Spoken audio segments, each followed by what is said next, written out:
নবীজি কিরকম মানুষ ছিলেন আপনারা অনেকে জানেন। অনেকে মনে করেন যে নবীজি খুব কঠোর মানুষ ছিলেন।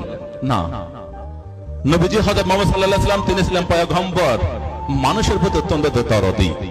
আপনারা জানেন সেই সময় ইহুদিদের সাথে যে মক্কা মদিনায় যে লড়াই চলছিল, ইহুদিরা ছিল আমাদের নবীজির প্রধান এবং প্রথম শত্রু। সেই একই যে ইহুদি ভদ্র মহিলা নবীজিকে একদম দেখতে পারতেন না। নবীজি যেদিন যে পথ ধরে প্রতিদিন নামাজ আদায় করতে মসজিদে যেতেন, সেই ভদ্র মহিলা কি করতেন? ইহুদি ভদ্র মহিলা তিনি প্রতিদিন দুনিয়ার নোংরা জিনিসগুলো সব রাস্তার মধ্যে নেতা দিতেন। কেন?